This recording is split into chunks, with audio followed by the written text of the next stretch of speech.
Hello, everyone, and welcome to the Disabled Poets Prize Awards 2023. And thank you so much for coming along. This is the first year of the prize, which was founded by myself with Spread the Word, CRIPtic Arts, Verve Poetry Press and Festival, and individual donors, as well as those former organisations, myself, Natalie Teitler, and everyone who donated to the crowdfunder, which will help support the prize in future years, and with prizes donated by the Literary Consultancy and the Arvon Foundation. I'll talk more about these in a moment. When we founded the prize, it was in recognition of the fact that deaf and disabled poets often lose out on industry opportunities due to disabilist barriers, and their work doesn't receive the prominence it deserves. From inaccessible submission processes to events without access provisions, we struggle to receive the profile we need for our work to move forward to the next level. I feel very fortunate to have had a lot of support during my career, and I was keen to support other deaf and disabled poets to reach publication and new audiences, celebrating the excellence of their work. It was initially set up with 3 strands: Best Single Poem, judged by myself and Romelin Ante; Best Unpublished Pamphlet, judged by myself and Peter Reynard; and Best Poem Performed in British Sign Language, judged by D.L. Williams and Sahara Khan, but we didn't receive any entries in that last category. In response to this, we're building workshops for poets performing in BSL, led by experienced deaf signer poets, into the next iteration of the prize, recognising that we need to give more support to a community who face very specific barriers in the poetry industry, where few hearing poets have work translated into BSL, and very few poetry events have BSL interpretation. We received 155 entries in Best Single Poem and 42 entries in Best Unpublished Pamphlet, which was very exciting. And I want to now move on to the announcement for Best Single Poem. In this prize, we were looking for the best unpublished poem by a deaf or disabled writer. We longlisted 12 poets and shortlisted 6 of these, who will receive free membership to the Literary Consultancy's Being a Writer community platform and an online professional development session with CRIPtic Arts and Spread the Word. Ultimately, 3 of those were highly commended and awarded a £50 prize. So these 3 poems and poets were, in no particular order: School on Saturday by Ruth Yates, Metaphors by Jennifer Brow. I hope I pronounced that right. If not, my apologies, Jennifer.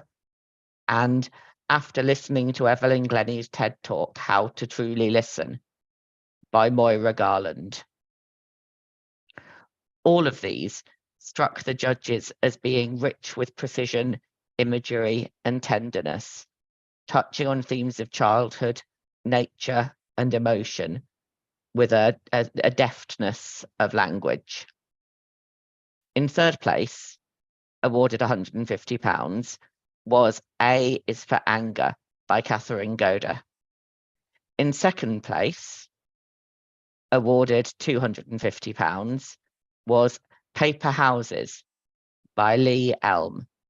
And in first place, awarded £500, an online writer's surgery session with the Literary Consultancy and an online residential and masterclass with the Arvon Foundation, was How to Sign Playground by Jamie Field. And we're going to hear readings from the Best Single Poem category. So third placed poet, Catherine Goder, is a poet and creative practitioner, a Northern Writers Awards recipient, whose poems have appeared in Stand, Poetry Salzburg Review, The North, The High Window, and Blue Nib, amongst others. And we're going to hear A is for Anger, a poem whose pacing and restraint lent even more meaning to a powerful narrative. Over to you.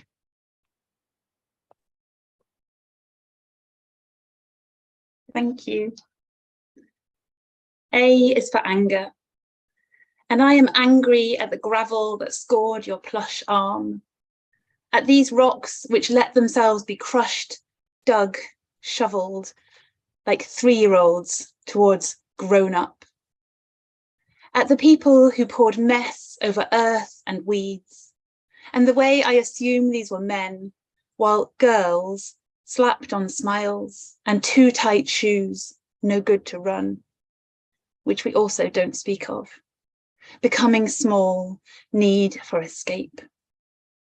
And thin-walled, some calculate crumbs of bread and comfort, while the heat haze stalks the boxed-in outside space between car park and county hall, where decisions are made. And those at the top won't stop for individuals who sit in, stand up for what they stand for till they break. And I am angry at the work I chose, which kept me away, the correct and empty crispness of the incident form, the cold compress. And Laura, Sarah, Hayley, Jade, who get to play, but for pennies, telling you, be brave, that they won't call you little soldier, born XX. Just insist, you don't want mummy to see that sad face.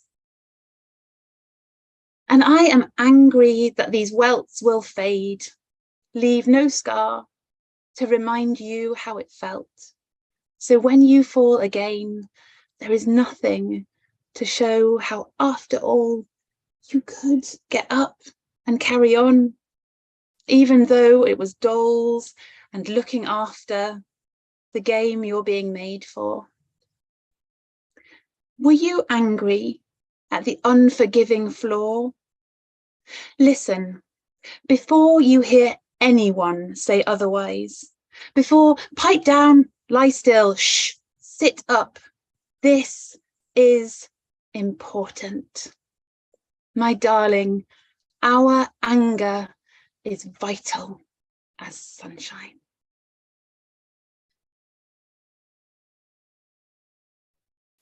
Thank you so much for that. The second placed poet, Leah Elm, is a bilingual Danish writer and photographer based in southeast England.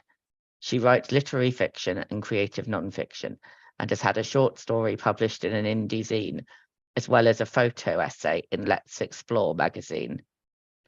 We are now going to have Paper Houses, a poem where every word was carefully chosen and placed to tell a story that on first glance was simple, but offered something new and refreshing on every reread.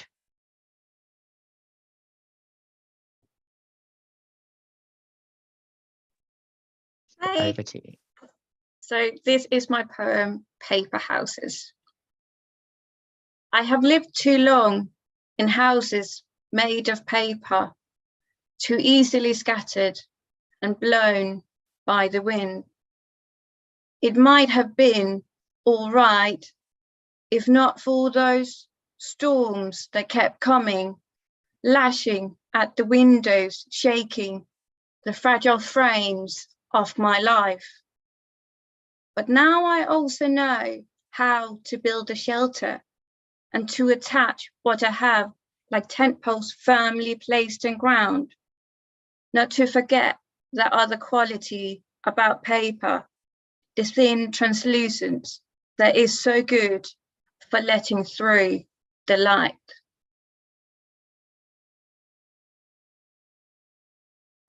And that is a poem, I think, which itself lets through the light. Thank you. And in first place, Jamie Field has poems published in Banshee, Abridged, Magma, and elsewhere. Jamie is a Poetry Ireland Introductions recipient 2021. He has an MA in poetry from Queen's University, Belfast, and is originally from Pontefract in West Yorkshire. He is deaf, and How to Sign Playground was a poem that draws together written English and British Sign Language in a poem so vivid and embodied, rich with languages, imagery, and a carefully coiled balance between tension and gentleness. I'm going to hand over to Jamie now. Thank you. It's a great honour. Okay. How to Sign Playground. Silently waiting for the world to murmur. Write a sonnet and sign your lover awake. With a fist, plant a kiss. To break through the noise and tell others, in the trails of the air, gesture, desire. Two dips in a shallow wave. Finding the emptiness we cannot locate. What they say will fail, fall with the space. On the chest, knuckles rest. A metaphor for the impressionistic years before. Chaos of the playground, hear your name. From cheek to slow shoulder blade. The unintelligible matures faster. Beneath the will arch, watch your sister cry. Wipe the blood gently from a cheek. Symbol, solitude, verb, adverb, and meaning. A means to record the fading of sounds. With fingers mime, imagine the line. Unwanted, wanting, or unable to belong. The way you talk alienates everyone. The puppet eloquently speaks. Dampness, darkness, moisture, and soil. The woods you ran away to as a child. Dig, descend, and settle. Construction composed by others to break. Reply the power to concentrate. Fuck you fingers brush the palm. Echoes in the mind. A river flowing free. In the dead air. Gesture, a voice. The temple falls. Deaf ears. Thank you.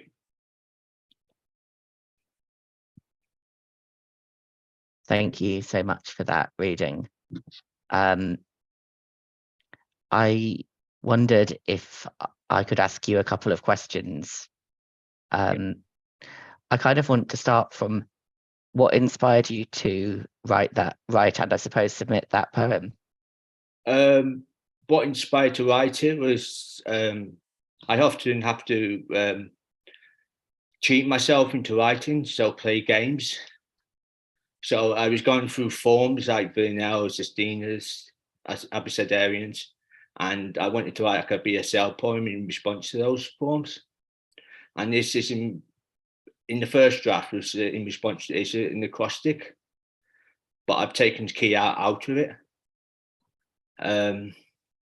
What the poetic where it came from was being a deaf child. I struggled with a lot of stigma, loneliness, and it kind of came from that. So yeah. It feels almost like maybe you started from an established form, but in writing it, it feels almost like you've created another form that maybe I'd be really interested in at some point when I'm not putting you on the spot, kind of understanding the structure behind that, because it did feel very much like a poem written in a form. Yeah, that's what I do generally. Most of my poems are based in forms, but they're either mutated or deformed, well, deformed not a good word, but yeah, form helps because I have to distract myself. You know what I mean? I need some kind of structure just to tap into that subconscious poetic, space. So Thank you. I definitely do the same thing, finding like working in a form can at least get me writing, and it gives you a sort of starting point without which you're kind of, I find that I can be quite lost. And what are your kind of future poetry plans? Well, continue as I'm going. I always work from the next poem, so I don't have any long-term goals. It's like a poem at a time. I'm looking for like my first pamphlet, maybe. But coming through the accessibility with disabled poetry as well, a lot of these poems are illustrated, and they're quite hard to get published because of that. Not many publications have, you know, accept drawings with them. So, and I think it, you know, in some ways that's why we created the prize. And I suppose one of the reasons hearing that I'm glad that your poem won is because what we wanted to do is kind of say to this established poetry industry, there are a lot of incredible poets out there that aren't getting the opportunities. And, you know, if the publishers are just saying, well, no drawings, that's that, then nobody is giving the opportunities. And I guess one of the kind of reasons behind this was that it would hopefully open doors for the poets that were kind of named, and would do something to shift the industry forward. So maybe that something from this will kind of come of that. Yeah, I hopefully as well. And the main problem I have with the poetry world is a lot of it's networking. So a lot of it's face-to-face communication, which is not accessible for most people, for a lot of disabled poets. I know I'm fortunate to be able to go to events and meet people, but I think this prize is so important, and I think it's got a glittering future ahead of us. You know. Yeah, it's something I'm really excited to hopefully keep going kind of year on year, and sort of keep, I guess, building and celebrating some of the incredible work that we're finding people produce. Yeah, I don't want to have done a one-off. I wanted to have a real kind of legacy, and I think things seem very promising down that line, which is brilliant. We've still got a little bit of time, so I was kind of wondering what advice you would have to people who are just setting out now, maybe people who found your poem and are interested in writing poetry themselves. To take risks. There's no accepted way of writing poetry. Write what you're interested about, what feels comfortable. You know, some people write to a checklist, like it has to have a metaphor or simile, it has to turn back to the image at the end, that kind of thing. Just trust your gut and listen to the muse. Yeah. And do you think there's anything in particular that the poetry world should be changing to support deaf and disabled poets better and more effectively? Personally, as a deaf person, when I go to events, I miss quite a lot of it because of the acoustics. And I appreciate a lot of poets don't like reading with a microphone either, which is kind of a challenge. So I don't more BSL interpreters, or I often go up to the poet after the reading and ask if I can read a poem rather than listen to it. You know, so handouts maybe, I don't know. There's a lot of options. I think sometimes there's a sense that an event thinks, well, if we can't afford BSL interpreters, there's nothing we can do, when actually there are loads of kind of very cost-effective ways of improving access. The reading I did earlier, I had all of the poems on slides on a slideshow so that the audience could just read them. You can also, if you know who's going to be reading at an event, you can ask them to have a PDF file that they can share a link with for people. So, so that deaf people can follow the poems more easily. Yeah. And I think it's one of those things where it wouldn't require a huge amount of time or effort. It just requires a bit of willpower to make it happen. Yeah. So, well, my experience is a lot of people are very accommodating. So if you tell people that you're deaf, they put you in the middle of the room or beside the speaker, or, you know, it's just having the courage just to tell people, or, you know, yeah. But you also, or at least I suppose I also want not to have to. I want events to have provided access from the beginning, rather than me feeling like I have to come to them and say, can you accommodate me? Yeah, but also that's a question of money as well. So, you know, Yeah, especially a lot of small local events, most of their money goes onto the venue and getting the poet in, you know, travel costs. But I think handouts is definitely the way to go. I agree. Yeah, I think it's one of those things that can be done to improve access very easily. Yeah. Similarly, I think, a lot of the time you can stream an event with just like a single camera and a Zoom room. Indeed, much like this is being this discussion is happening now. And that by doing that, you're opening up the number of people who can attend it. Yeah, definitely. Thank you. So yeah, well, thank you so much. Well done. And looking forward to find out what happens next, and following your work. Do let me know about the pamphlet. I will. Well, thank you for yourself and Romilly. I can pronounce that wrong. And CRIPtic Arts, and spread the word, and the Deptford Festival. And it's a massive honour. Thank you. Thank you. And we're going to move on to the announcement of the best unpublished pamphlet. And this category was designed to support a deaf or disabled writer in actually publishing their pamphlet, with Verve Poetry Press sponsoring the award with publication of the winning pamphlet. So again, we longlisted 12 poets and shortlisted 6 of these, who will receive the free membership to the Literary Consultancy's Being a Writer community platform and an online professional development session with CRIPtic and Spread the Word. 3 of these pamphlets were highly commended and have been awarded a £50 prize.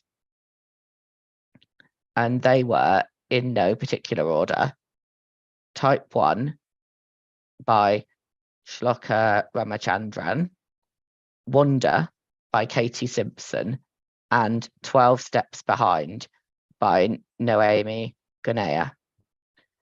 All of these struck the judges as being beautifully paced and worded, with poems ranging from the speculative and long to the tight and contained, demonstrating a range of style, tone, and approach.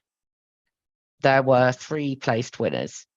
In 3rd place, awarded £150, was Remapping by Justina Hart. In 2nd place, awarded £250, was A Diet of Leeches by Rebecca Ferrier.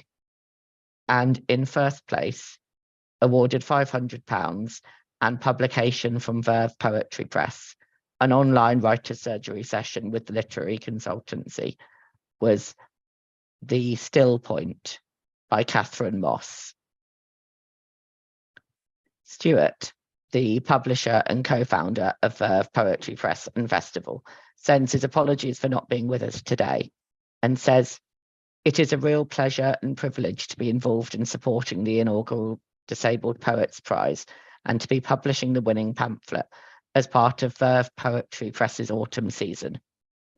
The quality of the entries, and indeed of the judges," thank you, Stuart, "has been wonderful to behold.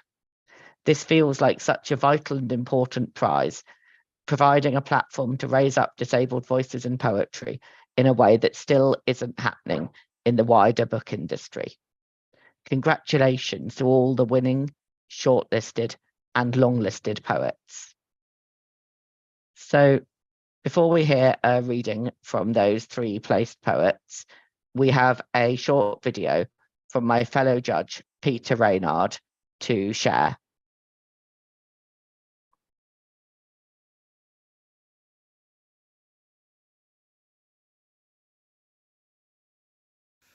My apologies for not being able to attend the prize giving today.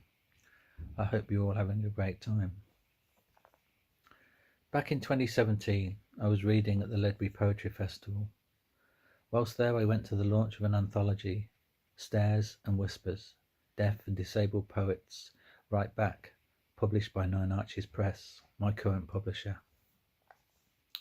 It was an amazing event with contributors from all over the country giving readings through sign, audio description of images and film. For me personally, the experience had a great impact. Up until then, I had not thought of myself as disabled. Seeing others being open about their personal experiences through poetry informed my writing and outlook on my own disability thereafter. I feel the same way about the Disabled Poetry Prize. The poetry world can seem a complex place. Whilst there may seem to be a lot of opportunity with the multitude of online and hard copy magazines and independent publishers, it is not always straightforward for a newcomer to know where to start. Opportunities for historically marginalised people are beginning to flourish, but there's still a long way to go. For example, from my own experience of editing proletarian poetry, the working class are still underrepresented. The same is especially true with disability, and the poetry world isn't necessarily geared up to be inclusive. For example, the showcasing of a poet's work often rests with the poet themselves, though the emergence of online readings has become a great help. So what CRIPtic Arts, Spread the Word and Verve Poetry Press have done is given an important opportunity to emerging disabled poets. It has been a great pleasure and honour to be a judge of the unpublished Pamphlet Prize, working with Jamie. The best thing about being a judge is the opportunity to read new work and learn about the poet's perspective and experience of the world, all within the confines of a few poems. The hard thing is deciding who comes where in terms of long listing, short listing and podium finish. Whenever I submit my own poems to a journal, there is always a sense of achievement when I press send or post the envelope.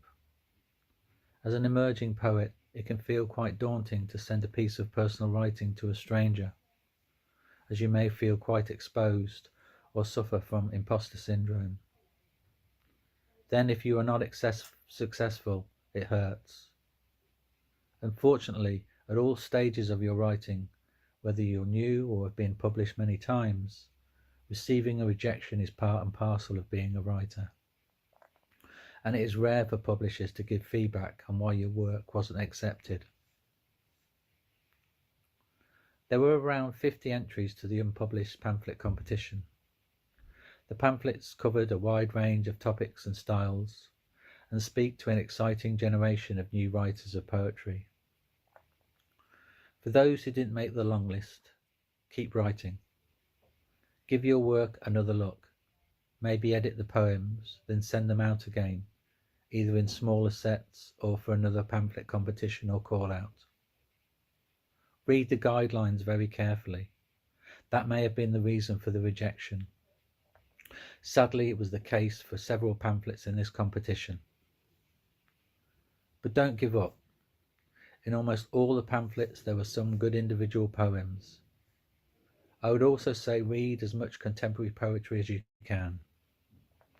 Try to look at how poets have used style, form and rhythm to convey the subject they are writing about. My first congratulations goes to those who made the long list and short list. It is a great achievement and something to put in your biography that an editor will take notice of when submitting your work. It should act as a boost to your future writing, because within each pamphlet are poems worthy of being published. And so to the winners. In third place, Justine Hart's pamphlet Remapping is an imaginative set of poems about love, the ending of a relationship and nature, using great imagery, assorted forms, off rhymes and metaphor, are all handled very well.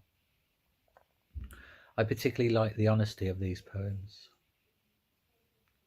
Second place, Rebecca Ferrier's A Diet of Leeches is a very well crafted set of poems about the natural world and our relationship with it for both good and bad. A foreboding darkness hangs over these poems, immersing the reader into the animal world, all written with great finesse and control, with a variety of form and tone.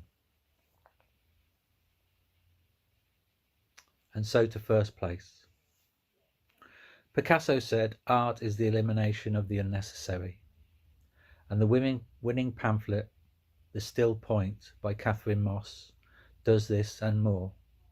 For the language used in her poems is original, detailed and visceral, added with arresting imagery and metaphor. A slight but powerful pamphlet, it left me wanting more, and I look forward to reading Catherine's future work. She is a worthy winner. Many thanks for the opportunity to be part of the Disabled Poetry Prize judging with Jamie Hale. Thanks also for the support provided by Spread the Word staff. And finally, Verve Poetry Press, who continue to publish new writers.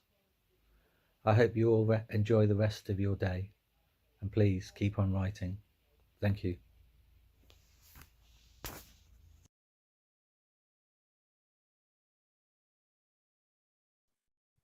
And many thanks to Peter, who couldn't join us today, for the work judging, and to Romalyn for her work judging. With both prizes, it was incredibly difficult. It was a process of very engaged back and forth discussion and stretching each other and talking about it, and also that kind of constant hope that everybody who entered their work was achieving something by entering, and that everyone who's been longlisted, shortlisted or placed, I suppose the desire for something from this to help move your work forward and bring you to the attention of the people who need to know how good writing by deaf and disabled people is at the moment. So we're going to have readings from the Best Unpublished Pamphlet. And in third place, Justina Hart is a poet and fiction writer whose poems have been shortlisted in the Poetry School's National Pamphlet Competition and widely anthologized. She won first prize in the 2022 Wolves Lit Fest Poetry Competition and first prize in the long poem category of the 2020 Second Light competition.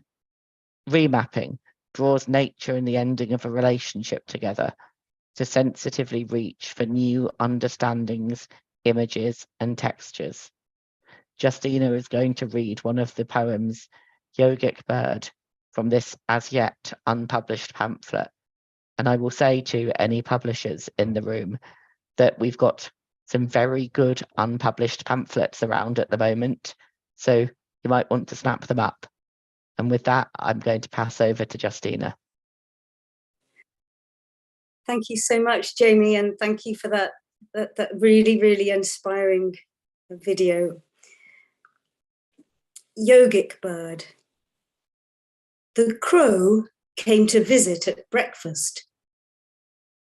Beneath palms, he balanced on the path, cawed against the crashing Arabian Sea.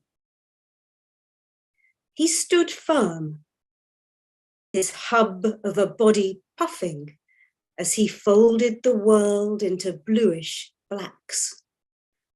Only the gushing wind ruffled his feathers. The Ayurvedic doctor said of my indecision, "You see an invisible wall before you. On the other side, all is sunshine, I promise." Each day, I tried bird poses at sunrise, but my legs shook. I lacked creature poise, couldn't find the sky. But after breakfast, I saw my crow front on.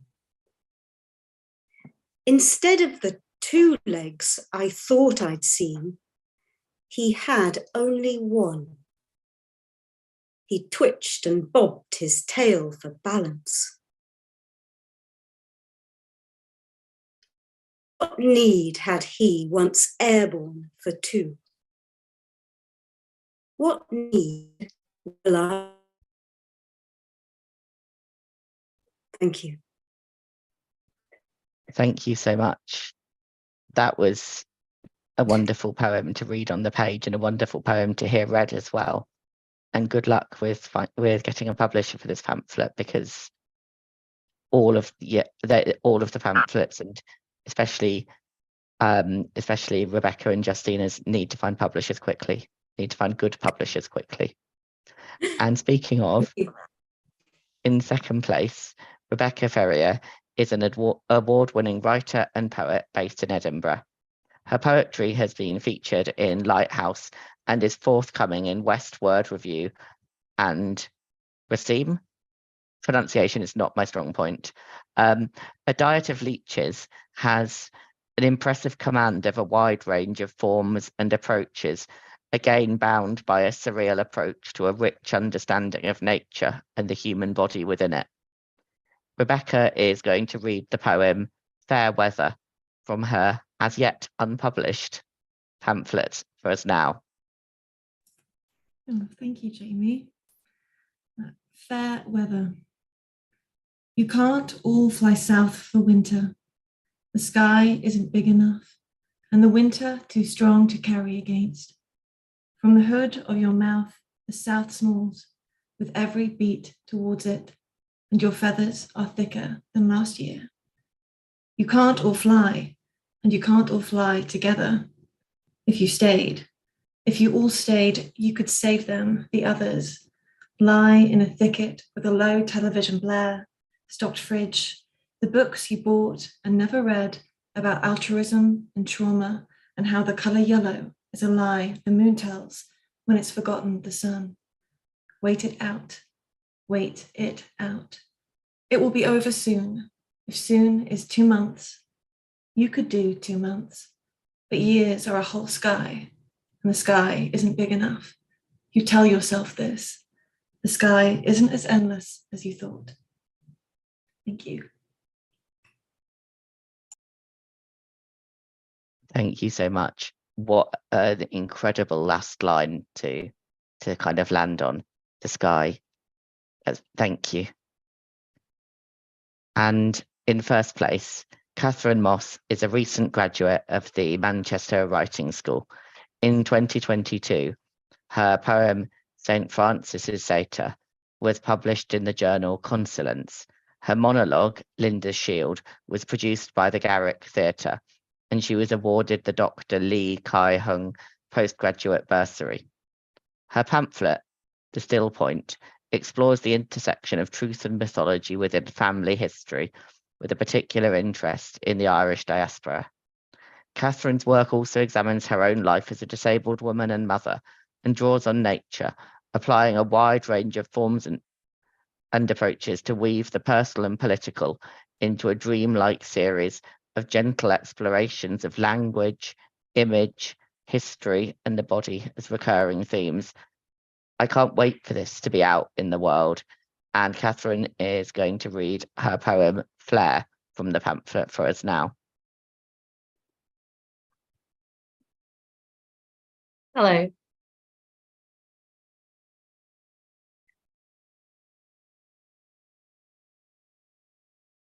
Flare.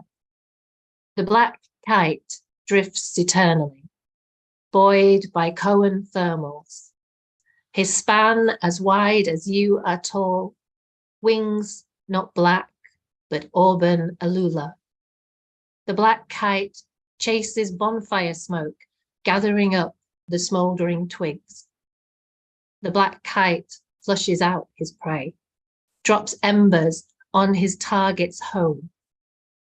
The black kite sets crops ablaze, scorches the earth, burns bridges.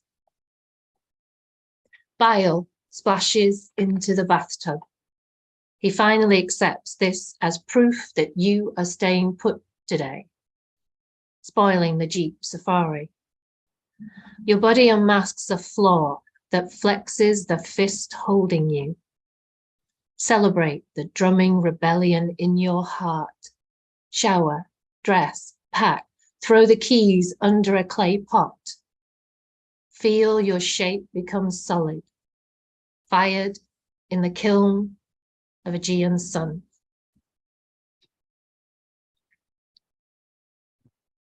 Thank you so much for that. I love the constant flowing juxtaposition of images and references that kind of roll through that poem.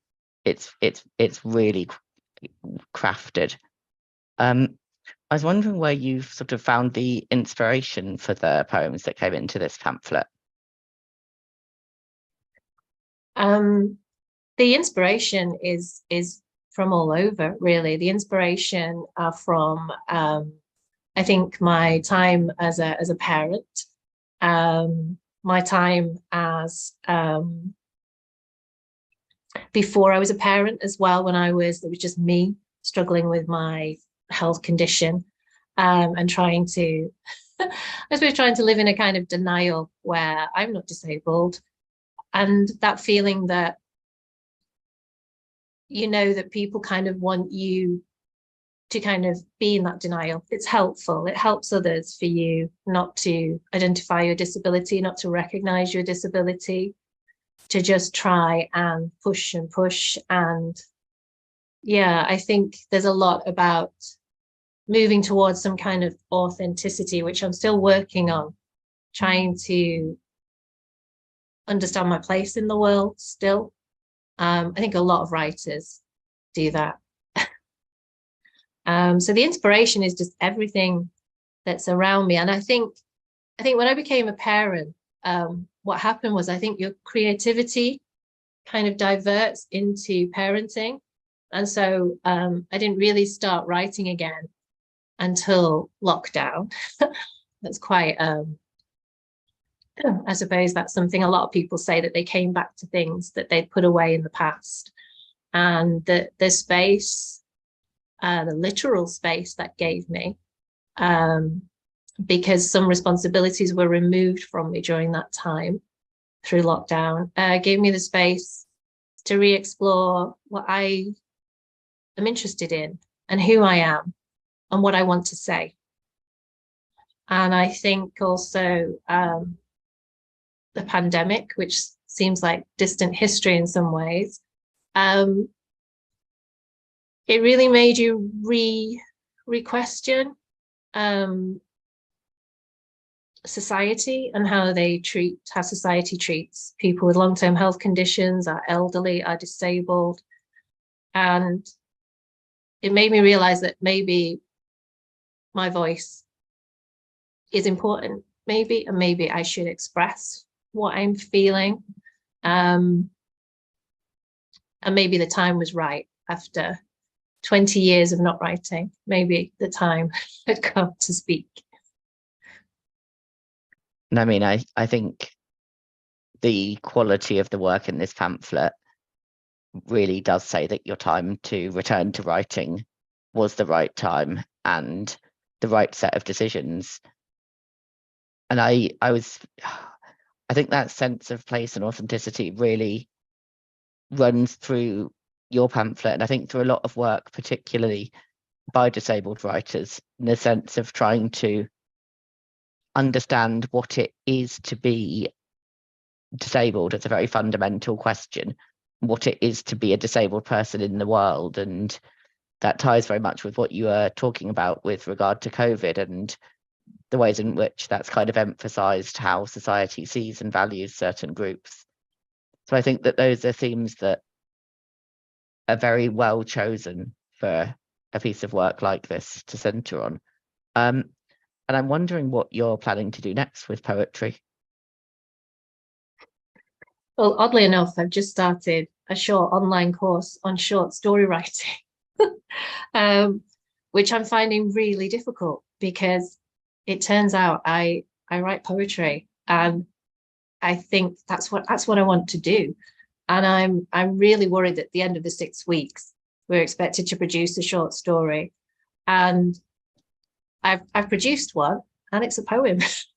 So I'm really struggling. So so I was trying to divert myself, because I found after I finished my master's late last year, I kind of felt a bit spent. I felt like I've worked so hard that there's no more writing left in me.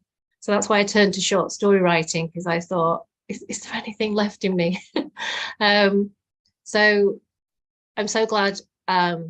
I mean, winning this prize is just amazing. But what it's doing is it's telling me, don't just be distracted. You know, I've started a new job, and it's really easy to get kind of wrapped up in that and forget that you're a writer and not give space to that. And what just being shortlisted, let alone winning, what that's done is told me, look, you really need to make space for this. This is important, and your writing's important. And you know, don't just kind of do a course and then think, oh, that's done, that's dusted, walk away from that, you know, carry on. And so, yeah, I think it's just about making space, making time, and believing in yourself. It's really hard when you're writing at home and you don't have, you know, your tutors around you and your fellow students. It's really hard to kind of keep motivated and wonder is this okay, what I'm writing? It's really difficult. I live in an area where, unfortunately, it's the kind of place where the library's open a few hours a week. So there isn't many opportunities for kind of writing groups and, you know, getting together in that kind of writing community. And I think that's incredibly important. And I think CRIPtic, spread the word, CRIPtic Arts and Spread the Word, you know, gave me that community when I attended one of your online events last year. And it was so important to have that, because it can be really hard for disabled people to access. As Jamie Field was saying before, you know, networking is a real barrier when you have a disability, and, you know, attending events. And so I'm so glad you did this online. I wouldn't have been able to attend this event in person today, which is really sad. So I'm so glad you did this online. Mainly because of train strikes, let's face it. I support the strikes, but it's a bit annoying. So I think it's so important that a lot of organizations don't just decide to rush straight back to in-person delivery of events. You know, Zoom and Teams and all those online facilities are what got me through my course, really, my master's. I wouldn't have been able to access most of the events without that accessibility. And I've got a few things coming off that I kind of wanted to respond to. I must remember them all now. One of them is that Spread the Word and CRIPtic Arts, which I kind of founded and run, worked together to produce a guide called Being Hybrid, which is about how to, as cheaply and easily as possible, run hybrid events aimed at literature organisations, and with a kind of a focus on making those hybrid events as accessible as possible as well. And what it comes down to is that hybrid really can sometimes be, we have a laptop and we are streaming it here as a Zoom link, and that providing that is still more than nothing. The next thing I wanted to mention was the salon that you referred to, which CRIPtic was lucky enough to get funding from Scope for this year. So we're now running an online writing workshop, reading and open mic once a month for deaf and disabled writers, with a different person facilitating a workshop and then giving a reading each month. And our hope with that really is to create a community of disabled writers, to have people creating work in the workshop one month and bringing it to the open mic the next. And we've also got all sorts of strands of creative writing workshops going on outside that as well. So at the moment, we're having a series on writing for stage, writing for screen, and writing for the radio, the first of which I think was last week, but there are still 2 more. And we'll be running some form of more intense monthly writing workshop, as well as the monthly salon. So lots going on that will all be online, will all be interpreted, etc., if people are interested in more writing. And then I guess the third thing was something that one of my beloved mentors and someone who generously supported this prize, Natalie Teitler, once told me when I was complaining to her that I was so busy with work that I just didn't have time to write anymore. And her advice was very firm. It was that I had to do the things that only I could do. And that to her, that meant not necessarily putting huge amounts of energy into work beyond what I needed to do, because one needs work, but to really think, what are the only things, what are the things that only I can create? What are the things nobody else can? And that's really sustained me into writing practice when it's been difficult. Just that sense of only I can do this, so I must.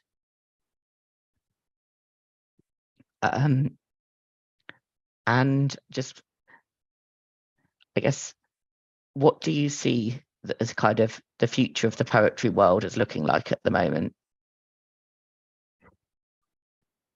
Well, I hope the poetry world can take their lead from CRIPtic Arts and spread the word, and you, Jamie, because it wasn't until I attended events run by CRIPtic Arts that I really felt part of the poetry world. Very often I'll attend Zoom events or classes where the tutor will say, you know, during a 2 or 3 hour session, look, nobody needs a break, do they, for anything? And nobody will say anything, or one person will go, no, we don't need a break, or a rest, and obviously you facilitate that during your courses and your events, and you just make, I don't know, you make it so welcoming, and I was made to feel that, do you know what, it's okay that you need a break, it's okay that you need, you know, that you need that, I don't know, that extra consideration. And I just wish everybody would take that model and run with it, really, because it's just a very simple thing that made a huge difference to me. It meant that I can, if I need to dash to the bathroom, it's okay. I don't have to explain myself. I don't have to disappear. So it's just, again, it's all down to accessibility. And oddly enough, that's just how you can, you know, that simple thing can make people feel they belong in this world. Yeah. So thank you so much. And I think that's what we want to do, really, isn't it? It's create a world that people feel they belong in. And hopefully this will have done something towards that. I just want to wrap up by saying thank you so much to all of the poets who entered, and especially those that we've heard from today. You can find out more about their work and the poets on the Spread the Word website and on the Disabled Poets Prize website, which I may need to add a couple of things to. And then we want to very much thank the BSL interpreters, Joe Aldridge and Peter Abram, and our live captioner, Ewan, for all of their hard work today. Thank you for some really gorgeous interpretations of some of the poems. I very much enjoyed them. Now, the Disabled Poets Prize has received some sponsorship from the ALCS, that's the Authors Licensing and Collecting Society, towards our 2024 prize, but we still need to raise more funding to make it possible. So if you can donate towards the future, that would be extremely helpful. I have in my script document some links to share in the chat. Unfortunately, I don't have my script document on a computer where I can share those links. But if you go to the Spread the Word website, it's spreadtheword.org.uk, and the Disabled Poets Prize website is disabledpoetsprize.org.uk. And thank you very much to everyone. And I'm going to end with an especial thank you to the team at Spread the Word, who, let's be honest, did all of the hard work to make this come together, both the prizes and this event, because it was them doing all of the organising behind the scenes. So Ruth, Tom, and the wider team, thank you so much. To all of the poets who've entered, and hopefully the poets watching this and thinking, maybe I will enter next year. Good luck with everything, and have a wonderful evening.